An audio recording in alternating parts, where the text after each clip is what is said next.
Bienvenido de nuevo al programa. Nos acompaña nuevamente el coronel Douglas McGregor, veterano de combate, autor de numerosos libros sobre estrategia militar y exasesor principal del secretario de Defensa de los Estados Unidos. Muchas gracias por volver al programa. Bueno, gracias, Glenn. Lo aprecio mucho. Así que, cuando Trump, después de pasar su campaña hablando de la insensatez de ampliar la OTAN, en febrero supimos que no debía haber OTAN, ni garantías de seguridad, y que Ucrania tenía que aceptar concesiones territoriales. Luego volvió atrás y defendió un alto el fuego incondicional. Quería decir que Putin se reuniría en Alaska. De repente reconoce que un alto el fuego no es paz, después de todo, y quiere abordar las causas subyacentes, como había mencionado durante su campaña. Ahora volvemos otra vez a un alto el fuego, y parece que no habrá reunión en Budapest. Entonces, ¿qué está pasando realmente aquí? Esto empieza a parecer menos una partida de ajedrez en 4D y más un reality show ridículo en el que todos están en vilo todo el tiempo. ¿Cómo se puede entender esto?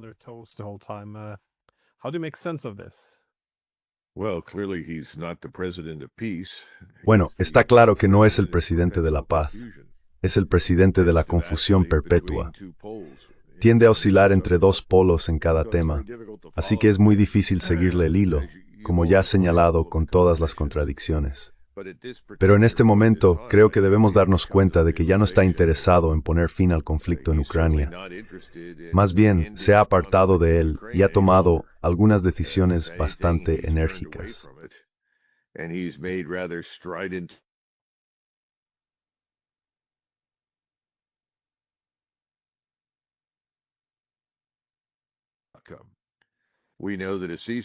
Sabemos que un alto el fuego es solo eso, un alto el fuego. Es temporal. Ahora bien, pueden existir armisticios temporales que duren 20 o 30 años. Supongo que sí, lo hemos visto en Corea. Pero no creo que esa sea la solución que Europa o la mayoría de los europeos desean para Ucrania. Creo que les gustaría ver el fin de los combates. Pero para llegar a eso, hay que acordar un arreglo estratégico con Rusia que codifique la relación de Rusia con el resto de Europa. Eso es algo que, en mi opinión, él debería acoger con satisfacción. Sería un asunto serio, un legado duradero, por así decirlo. Pero no veo ninguna evidencia de que esté interesado en un legado duradero. Aún parece estar buscando cualquier cosa que pueda, entre comillas, llamar una victoria.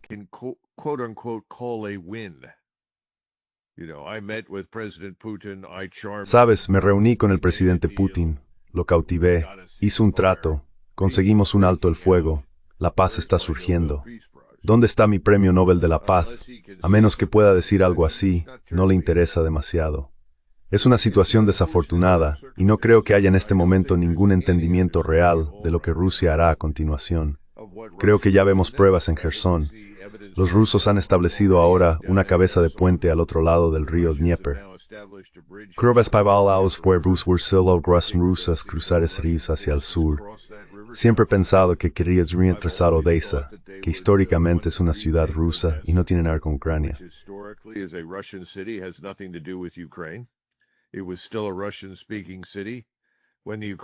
Seguía siendo una ciudad de habla rusa cuando los ucranianos expulsaron a su población rusa y a los hablantes de ruso allá por 2014. Así que creo que eso está sobre la mesa. Me sorprendería mucho que no viéramos algo similar ocurrir con Kharkov. Y vemos, cerca de Liman y Sloviansk, avances rusos en curso. Así que creo que el presidente Putin ha celebrado su consejo de guerra y ha dicho, bien, ya no hay motivo para que sigamos ejerciendo contención sobre el terreno. Seguiremos adelante. Eso es lamentable. Al mismo tiempo, está dirigiendo cada vez más su atención hacia Venezuela y finge que el alto el fuego en Gaza es una especie de resultado permanente. No hay pruebas de ello.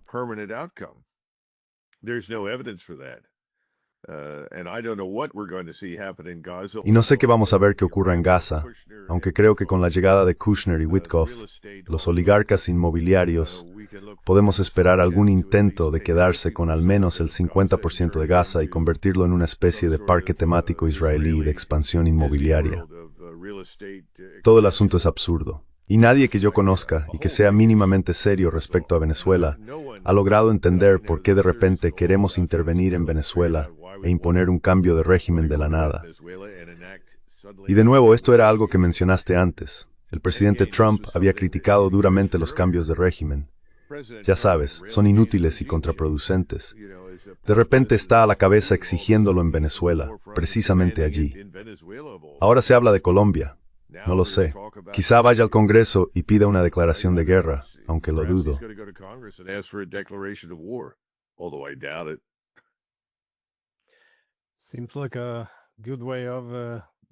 Parece una buena manera de poner de nuevo en marcha a millones de refugiados hacia el norte. Parece un gran acto de autolesión. Pero creo que tienes razón sobre los rusos. Parece que están intensificando sus acciones ahora, especialmente con esa determinación de apagar todas las luces en Ucrania. Exacto. Y ahora hemos visto que los británicos utilizaron un misil Storm Shadow para atacar una planta química en Bryansk.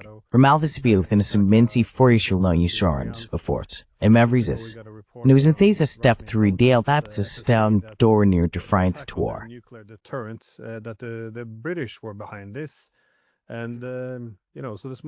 Y ya sabes, cada vez se habla más de una guerra directa.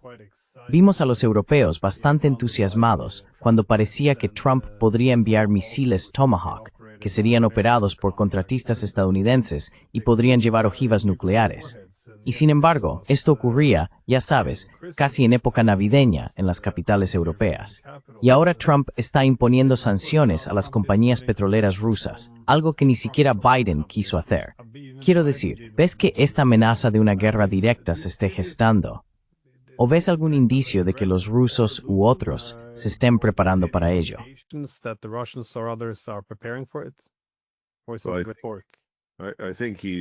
Creo que ha reconsiderado la sensatez de enviar los Tomahawk. Como señalas, la planificación y ejecución de la misión están completamente en manos de los estadounidenses. Eso significa que hay estadounidenses sobre el terreno en algún lugar al oeste del río Dnieper, lanzando misiles Tomahawk hacia Rusia. Creo que pensó, bueno, probablemente esto no sea una buena idea, y de hecho, es una muy mala idea. Pero había algo más. Creo que ha habido una repentina toma de conciencia de que nuestros recursos no son ilimitados. Uno de los pocos momentos coherentes que le he escuchado fue cuando habló específicamente de la cantidad de armas, municiones y recursos en el ámbito militar que necesitamos para nuestra propia defensa, y de que ya hemos destinado a Ucrania prácticamente todo lo que podíamos.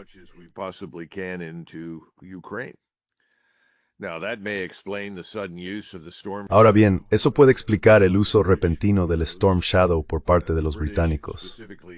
¿Quién sabe?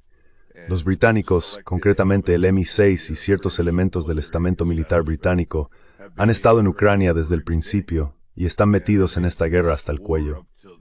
No sé qué planean hacer los rusos en el futuro, pero no me sorprendería ver que se toman medidas serias contra los británicos.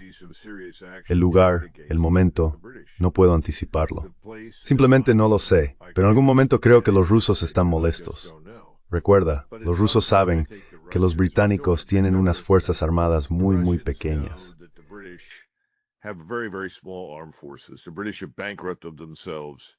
Los británicos se han arruinado. Han gastado de más. Tal vez podrían enviar 20,000 o 30,000 soldados a Rusia o a Polonia, y eso sería todo. No veo ninguna evidencia de que vayan a implementar el servicio militar obligatorio, ni a intentar reclutar gente para ir a luchar a Ucrania. La situación en Francia es más o menos la misma, y Francia es incluso más volátil internamente que Gran Bretaña. No creo que los franceses quieran dejar marchar al ejército por miedo a que las cosas se desmoronen en Francia. Así que tenemos muchas amenazas vacías por parte de los europeos. Los rusos lo saben.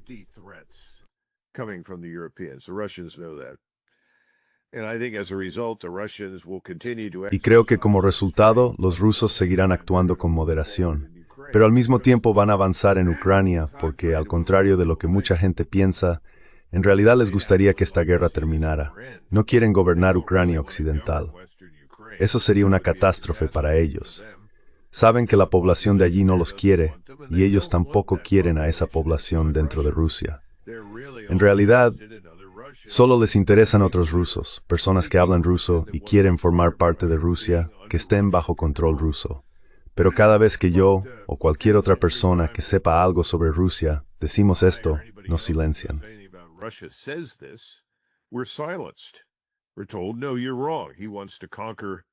Nos dicen, no, te equivocas, quiere conquistar Europa. Y por supuesto, eso requeriría servicio universal y movilización nacional. Ahora bien, hay algo que la gente en Occidente no entiende. Los rusos pueden hacerlo. Pueden movilizar a Rusia para una guerra total. No quieren hacerlo, pero pueden. Y la gente piensa, bueno, si los empujamos a movilizarse para una guerra total contra nosotros, una vez más, esto debilitará fatalmente al gobierno de Putin y será derrocado. Pero, mientras tanto,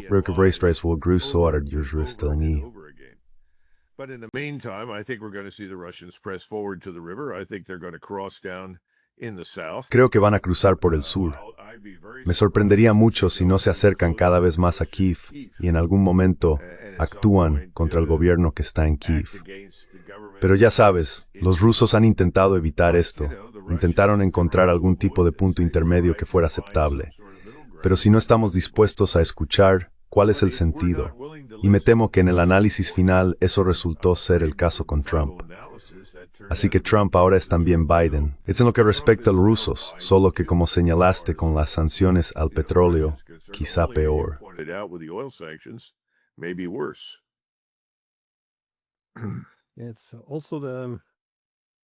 También es que, supongo que si realmente quisiera la paz, tendría que distanciarse un poco de la ilusión de que es simplemente un pacificador, un mediador neutral. Porque espero oír hablar de la OTAN si vamos a ver el final de esta guerra. Pero parece casi como si se hubiera convencido a sí mismo de que esto es simplemente una guerra entre Rusia y Ucrania, y que se trata de territorio, y que él es el tipo al margen que solo intenta que estos dos países, con un odio ancestral, se reconcilien. Quiero decir, es bastante extraordinario. Mencionaste Venezuela antes, pero ahora que la guerra la guerra de Trump se ha convertido en el centro de atención, tenemos ahora una posible segunda guerra contra Irán, también por iniciativa de Trump, y una posible guerra con Venezuela. La paz en Gaza difícilmente parece que vaya a mantenerse. ¿Cómo están reaccionando los estadounidenses ante esto? Su base, porque, ya sabes, ¿está Trump con los globalistas? Quiero decir, ¿dónde queda ahora América primero? Perdón, eran muchas preguntas.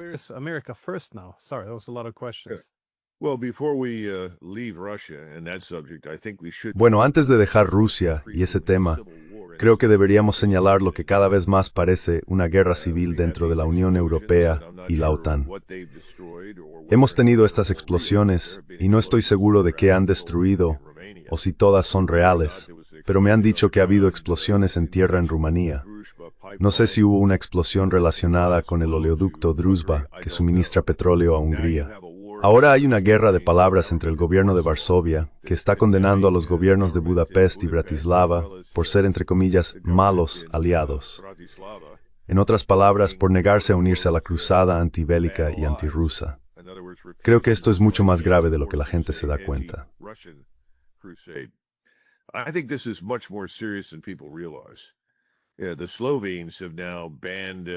Los eslovenos han prohibido ahora la entrada de Netanyahu en Eslovenia. Es la primera nación de la OETSI que lo hace. Creo que estamos viendo a varios estados de la UTSIPURS, y dentro de la OTAN, muchos de ellos pertenecen a ambas, decir que no quieren formar parte de esta guerra en desarrollo con Rusia, no quieren ser parte de la tragedia en Gaza, y ya no desean realmente una alianza militar estrecha con Estados Unidos. No creo que estén diciendo todo eso públicamente, pero creo que está ocurriendo. Probablemente hacía mucho que debía haberse producido. Desde hace tiempo pienso que la OTAN debería haber dejado de existir como alianza militar dirigida por Estados Unidos a principios de los años 90. Pero eso no ocurrió. Y desde entonces hemos estado arrastrando a varios estados europeos dentro y fuera de distintos países en diversas formas de conflicto.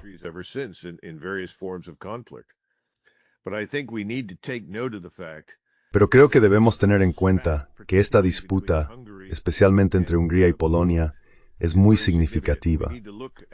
Debemos observar la respuesta de Orbán y las acusaciones o alegaciones de Polonia porque los polacos y los húngaros tienen realmente una larga historia de cooperación, en esencia, buenas relaciones. Así que el hecho de que esto se esté volviendo tan feo entre los polacos y los húngaros, en mi opinión, prepara a Europa para una mayor fragmentación y desintegración por un asunto que realmente no debería tener ese tipo de impacto. Pero aún así, ahí estamos. No creo que los estadounidenses sepan de esto. No creo que realmente les importe, porque no entienden la política europea. Pero si yo viviera en Europa ahora mismo, estaría muy preocupado por ello.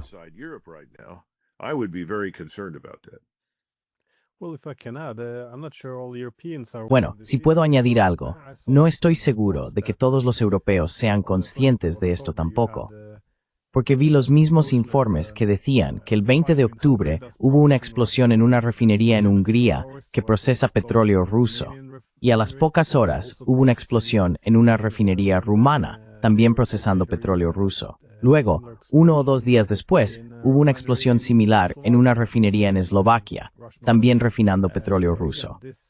Una vez más, miro los medios y apenas se menciona. Quiero decir, ha desaparecido en un agujero de la memoria, un poco como Nord Stream. Y esto ocurre al mismo tiempo que, como dijiste, los húngaros están ahora criticando a Polonia, porque Polonia decía abiertamente que es bastante legítimo atacar la infraestructura energética del ocupante, incluso si esa infraestructura energética también abastece a los europeos.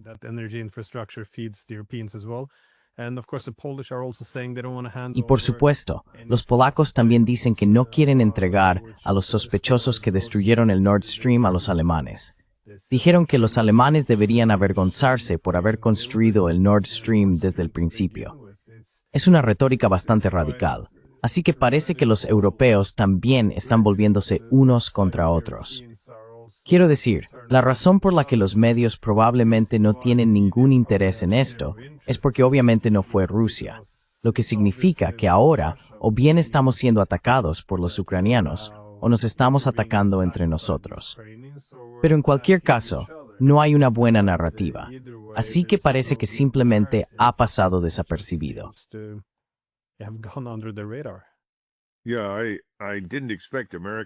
Sí, no esperaba que los estadounidenses lo captaran o lo entendieran, pero me sorprende lo que me estás diciendo.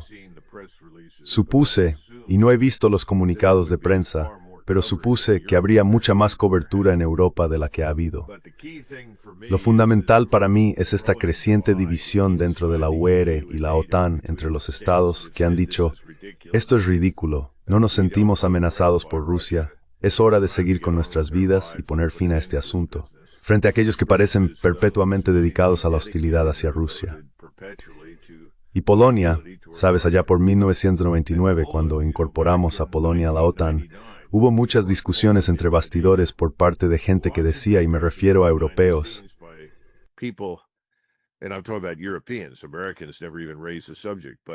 los estadounidenses ni siquiera mencionaron el tema. Pero mis colegas europeos, en particular en las fuerzas alemanas y francesas, y en menor medida las británicas, sí plantearon la cuestión. ¿Es prudente incorporar a Polonia, con su larga historia de hostilidad y enemistad hacia Rusia? ¿Nos estamos buscando problemas a largo plazo? Por supuesto, en ese momento no se contemplaba la posibilidad de que Ucrania se uniera a la OTAN. De hecho, la broma, bueno, no exactamente una broma, más bien un comentario frívolo, era que la principal misión de Ucrania consistía en mantenerse neutral y conservar cientos de kilómetros de distancia entre la OTAN y el ejército ruso, lo que la mayoría de nosotros considerábamos entonces perfectamente razonable. Pero al parecer, esa actitud cambió con gran rapidez.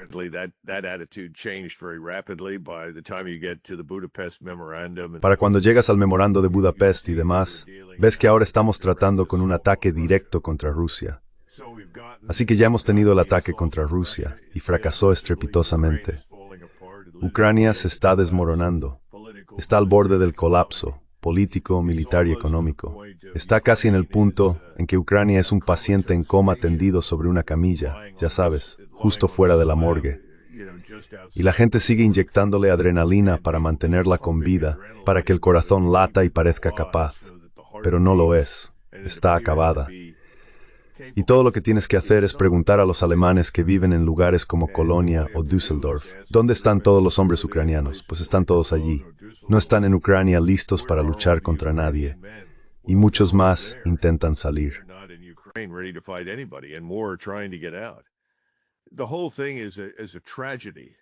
Todo esto es una tragedia, pero los gobiernos de Londres, Berlín, París y Varsovia no lo dejarán pasar. Así que no sé a dónde nos lleva esto. Mientras tanto, como ya hablamos antes, ahora estamos centrados en Venezuela. Y creo que más estadounidenses están interesados en eso por razones obvias. Está más cerca de casa. Se dividen en dos grupos. Está lo que yo llamo el Club Bombardeo Libre. El Club Bombardeo Libre está formado por casi un tercio de la población que, si les dices que estamos bombardeando a alguien en algún lugar, se entusiasman porque están convencidos de que cuando bombardeamos a alguien, demostramos nuestra grandeza y nuestro poder. El otro, diría yo, 60 o 70% de la población se siente incómodo.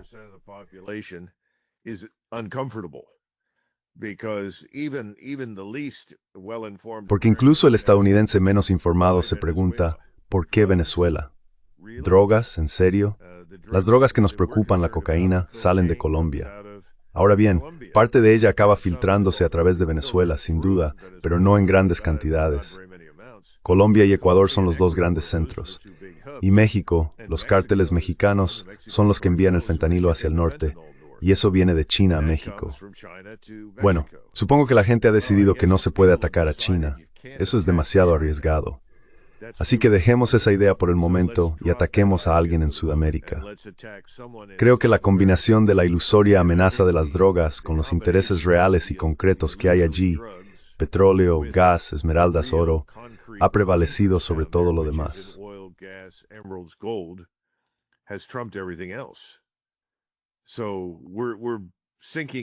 Así que estamos hundiendo barcos pesqueros, estamos hundiendo lanchas rápidas, lo que sea que encontremos, con el argumento de que todos son narcotraficantes. Pero no lo son. Y estamos trabajando muy duro para crear un conflicto con Venezuela. Estoy seguro de que alguien en la CIA está intentando que alguien del ejército venezolano apriete el gatillo y lance un misil contra nosotros para poder seguir adelante con esto. Sabes, realmente se parece mucho a Vietnam en 1965 y a todo el asunto de Bahía de Cochinos, o mejor dicho, perdón, no Bahía de Cochinos, sino el incidente del Golfo de Tonkin, donde no hubo ningún ataque. Inventamos la idea de uno para justificar la intervención en Vietnam, que de todos modos queríamos llevar a cabo.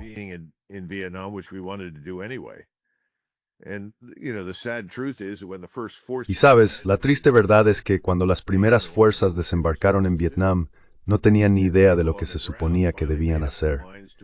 La gente sobre el terreno finalmente decidió atacar objetivos basándose en la supuesta presencia del Vietcong en ciertos lugares. Había que poner en marcha la guerra de alguna manera. Así que empiezo a ver mucho de eso con Venezuela.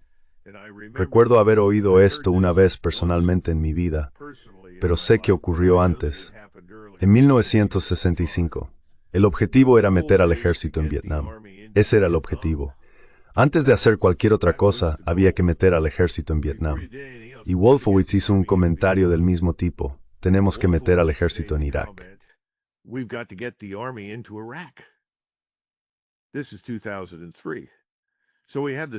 Estamos en 2003.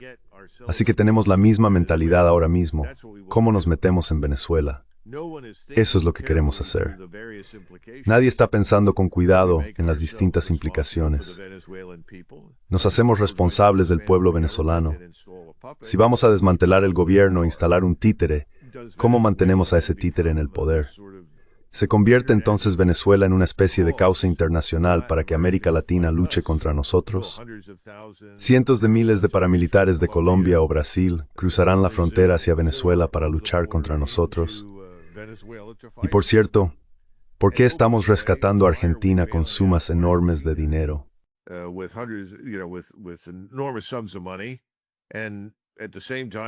Y al mismo tiempo, estamos dedicados a atacar a Venezuela para, presumiblemente, obtener el control de sus recursos. Todas estas son contradicciones que rondan en la cabeza de la gente en Estados Unidos, pero nadie tiene una respuesta definitiva. Aún así, resulta interesante observarlo. Ayer escuché a Richard Haass del Consejo de Relaciones Exteriores. Es una voz destacada a favor de la intervención y del uso del poder militar, y forma parte de ese club más amplio. No sé cómo los llaman ahora. Antes los llamábamos neoconservadores, neocones, cada vez más globalistas, sionistas. No sé cómo se llama el grupo, pero todos forman parte de él. Es un portavoz destacado.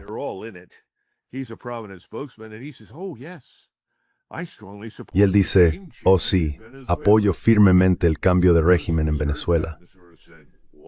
La mayoría de nosotros escuchamos eso y dijimos algo así como, ¿qué? ¿De dónde ha salido esto? ¿Cuál es el objetivo? ¿En qué nos beneficia? ¿En qué les beneficia a ellos? No es que a nadie le importe realmente, pero si vas a atacar un país, a menos que quieras tomar el control permanente de él y pagarlo durante el resto de tu vida adulta, ¿qué estás haciendo exactamente? Quiero decir, es un conjunto de circunstancias extraño. No hay una justificación, al menos no una justificación estratégica, para nada de esto, hasta donde puedo ver. Y mencionamos Gaza. Eso es una ilusión. La guerra allí no ha terminado en absoluto, y no va a acabar pronto.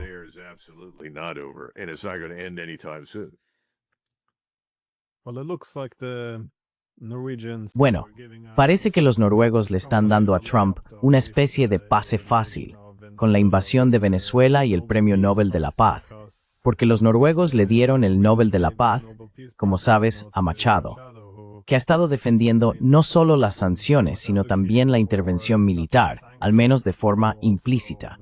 Y supongo que tiene sentido si pensamos en lo que ha ocurrido en los últimos 30 años, en cómo entendemos la paz según la teoría de la paz democrática, porque ahora decimos que la paz requiere democracia, y que la democracia puede imponerse mediante la guerra. Así que, literalmente, la guerra es la paz ahora. Vemos a la ganadora del Premio de la Paz en la televisión con Donald Trump Jr., y ella intenta convencerle de que no necesitan a Arabia Saudí. Venezuela tiene aún más petróleo. Y ya sabes, nos encantaría privatizarlo si simplemente derrocasen al régimen. Y supongo que supuestamente ella asumiría el poder. Es bastante obsceno de ver. Suena como una versión venezolana de Quisling.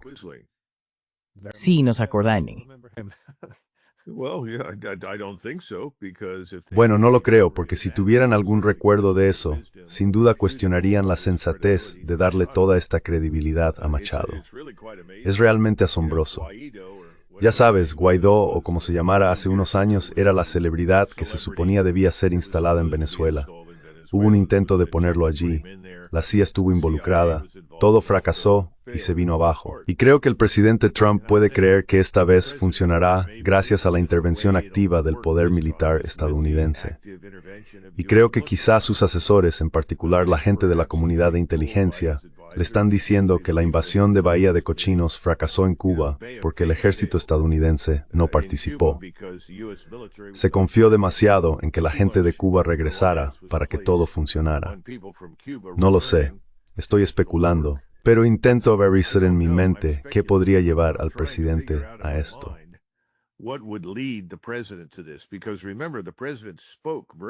Porque recuerden, el presidente habló con mucha claridad, muy públicamente, y dijo que Maduro le había ofrecido, entre comillas, todo. Ya saben, Maduro habló de una participación en los recursos venezolanos, su petróleo y su gas, y dijo que le ofrecía todo. Eso es cierto. Aparentemente todo no es suficiente. Así que hemos pasado de un estado mental en Estados Unidos, que al menos hasta hace 60 o 70 años era la guerra es el último recurso, a la idea de que la guerra es el mejor recurso y el primero. ¿Por qué perder el tiempo con la diplomacia? ¿Por qué perder el tiempo en comprometerse? ¿Por qué perder el tiempo en hacer acuerdos que permitan compartir intereses en recursos y riqueza cuando simplemente se puede marchar y tomarlos? Supongo que de nuevo eso es algo noruego, ¿no? Suena a los vikingos. Bien podríamos zarpar hacia allí, desembarcar y tomar lo que queramos. Estoy siendo sarcástico.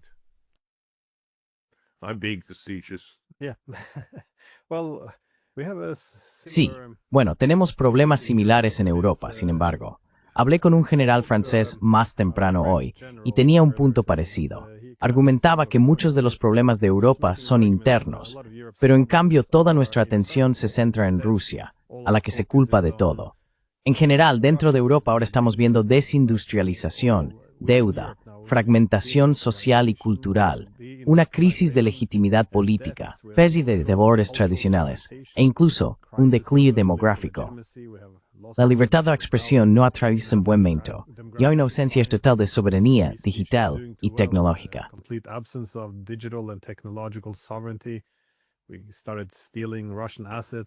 Empezamos a robar activos rusos, a incautar empresas chinas. En esencia, nos convertimos en un estado rebelde a los ojos de gran parte del mundo y perdimos nuestra relevancia. Sin embargo, lo único de lo que hablan nuestros políticos es de la guerra y un poco más de guerra contra Rusia, a pesar de no tener las armas para ganar una guerra así, ni el dinero, ni la voluntad política, ni el apoyo necesarios. Por eso creo que, en algún momento, los politólogos deberían ser sustituidos por psicólogos, porque no tiene mucho sentido. ¿Pero ves algún paralelismo histórico aquí? Porque parece que cuanto peor nos va, más nos golpeamos el pecho.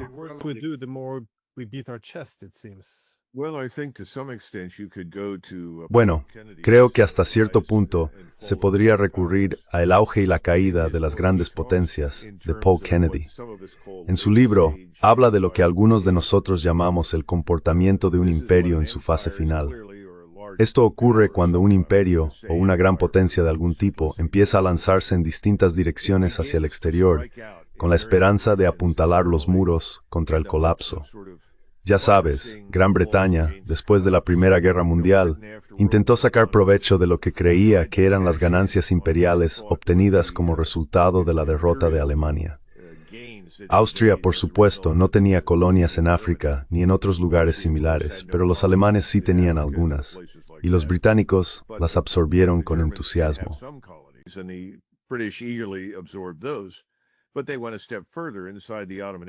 Pero fueron un paso más allá dentro del Imperio Otomano después de crear esos estados artificiales con los que todavía convivimos, Jordania, Irak y demás. Entraron en Irak y empezaron a avanzar de nuevo hacia el norte, porque pensaban que probablemente podrían controlar aún más territorio. Entonces se toparon con un ejército turco resurgente que los derrotó contundentemente y los asustó. Así que se retiraron. Así es como se estableció la frontera actual del sur de Turquía con Irak.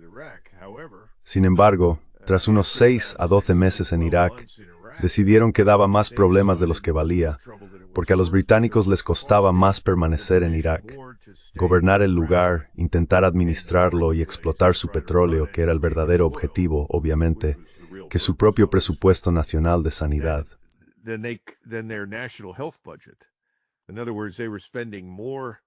En otras palabras, estaban gastando más en Irak, en el Estado iraquí que crearon para obtener el petróleo, que en el presupuesto nacional de sanidad. Y de repente la gente empezó a hacerse preguntas. ¿Por qué gastamos más allí que aquí, en casa, en el presupuesto nacional de sanidad? Hay algunos intercambios interesantes de cartas entre Churchill y Lloyd George, y finalmente Churchill dice, más vale que nos vayamos de aquí, esto es un fracaso, vámonos. Creo que eso es un comportamiento propio de un imperio en su fase final. En otras palabras, te aferras a lo que puedas para demostrar tu poder y justificar tu existencia y el statu quo en casa. Así que creo que de eso se trata realmente.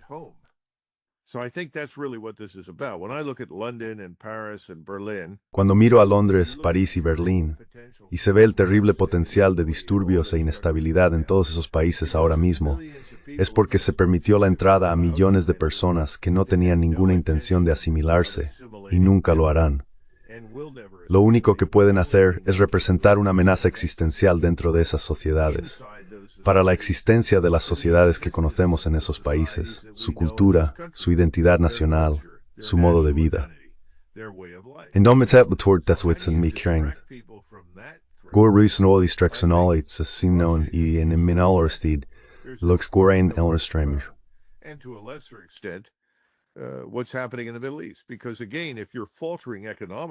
Porque de nuevo, si estás tambaleándote económicamente en Gran Bretaña y Francia, ¿a qué recurres? Bueno, te gustaría ver a Irán balcanizado y perder el control de sus recursos de petróleo y gas. Te gustaría encontrar una manera de desviar todo eso de una forma que te haga ganar mucho dinero y reponga tus reservas de capital. Creo que eso está ocurriendo en París y Londres. En cuanto a Berlín, eso es una incógnita. Parecen haber hecho un pacto suicida con el mundo y haber dicho, para ser buenos alemanes, nos destruiremos a nosotros mismos y entonces seremos dignos de vosotros, de vuestro amor y afecto. Quiero decir, no sé cómo explicarlo de otra manera. I don't know how else to explain it.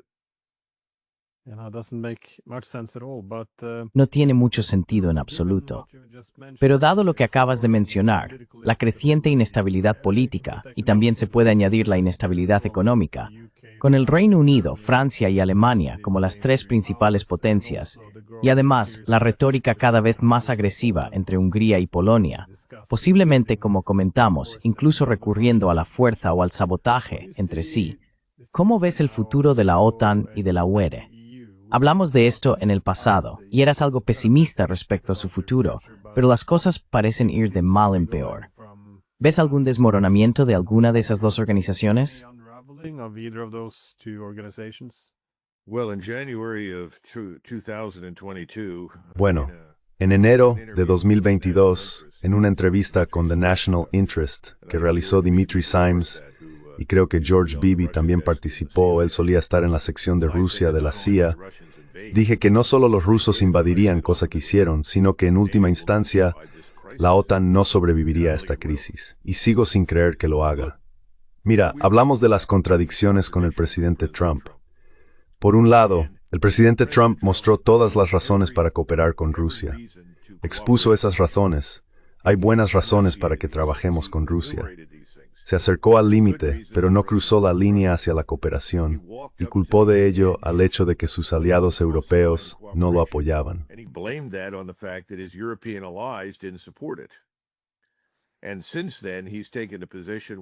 Y desde entonces ha adoptado la postura de, bueno, seré duro con Rusia. Rusia no cooperará, así que buscaremos formas de presionarla. Pero al mismo tiempo, en gran medida se ha apartado de su papel como jefe de la OTAN y ha vuelto al hemisferio occidental para abrir un nuevo frente contra Venezuela, lo que podría derivar en todo tipo de cosas, como hemos comentado. Al mismo tiempo declara que la paz se ha instaurado de forma permanente en Oriente Medio, cuando no hay pruebas reales de ello. Así que este es un panorama muy confuso y seguimos buscando algo de racionalidad en todo esto, y francamente no creo que la haya. Creo que todo se guía por impulsos, todo está centrado en el corto plazo.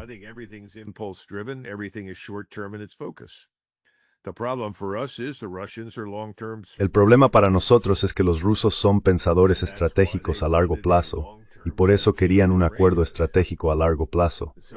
Así que van a seguir en su camino, y nada de lo que hagamos va a descarrilar eso. Si intentamos hacerlo por la vía militar, nos encontraremos en guerra con Rusia. Creo que el presidente Trump lo sabe y lo evitará. Y eso nos lleva de nuevo al asunto de los Tomahawk. Pero también sabe que no somos tan fuertes como antes. No lo admitirá. Sigue diciendo que somos la nación más poderosa del mundo, porque eso, por definición o por implicación, lo convierte en el hombre más poderoso del mundo. Y eso le gusta. Pero eso es una tontería. No es verdad. Somos un país muy poderoso, pero hay límites a nuestro poder.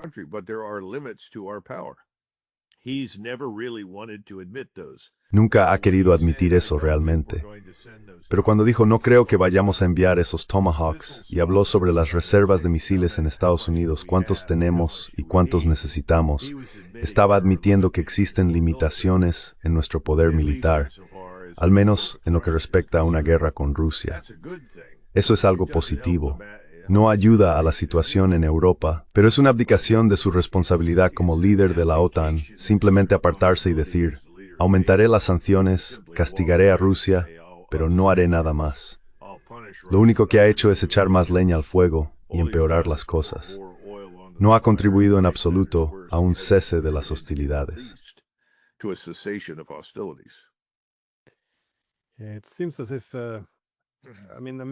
Sí, parece como si, quiero decir, casi lo vendió durante la campaña, diciendo que su objetivo era alejarse del imperio y fortalecer la república en su lugar, algo que la gente realmente le apoyó.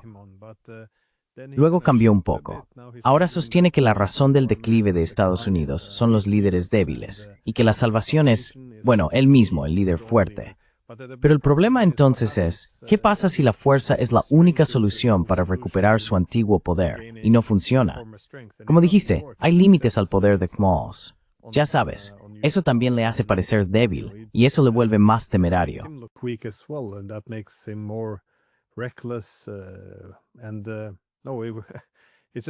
No, es solo que siento que estamos yendo en una dirección muy impredecible, porque no se trata solo de los rusos con los que no puede comunicarse.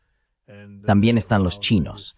No van a retroceder ni a ceder ante sus sanciones. Ni siquiera los iraníes van a echarse atrás. Los indios tampoco. Quiero decir, esto funciona con los europeos, porque, ya sabes, supongo que para nosotros es difícil imaginar un mundo en el que no vivamos en el sótano de Estados Unidos. Pero las potencias independientes no siguen ese juego. Así que simplemente, no está claro a dónde va a llevar esto Trump a partir de ahora. Supongo que, como pregunta final, ¿ves algo en tu bola de cristal o qué esperas de cara al futuro?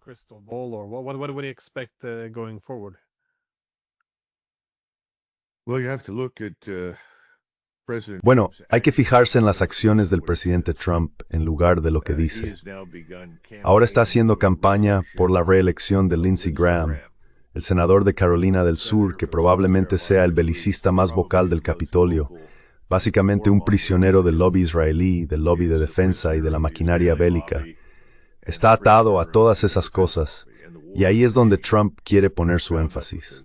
Quiere asegurarse de que Lindsey Graham sea reelegido.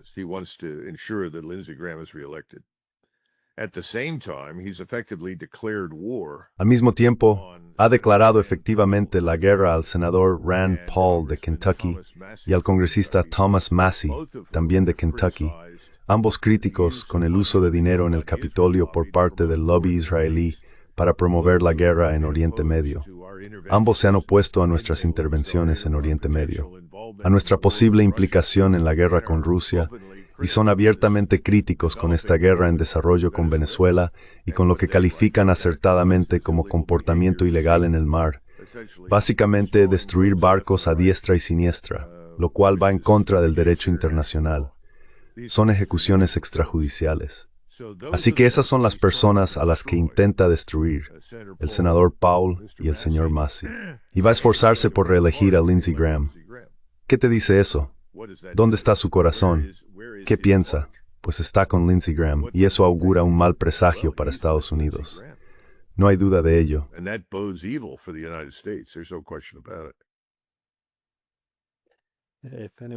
Si alguien quisiera crear mucha inseguridad, un declive económico y vaciar el alma del país, supongo que ese sería el candidato ideal. Sí, así es.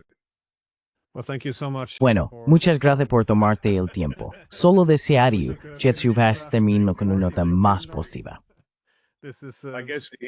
Supongo que la respuesta es, bueno, un amigo mío me dice todo el tiempo, Doug, bebe mucho, es la única solución. No soy bebedor, así que no lo hago. Pero tiene razón en parte. A veces todo parece desesperanzador, pero ya veremos.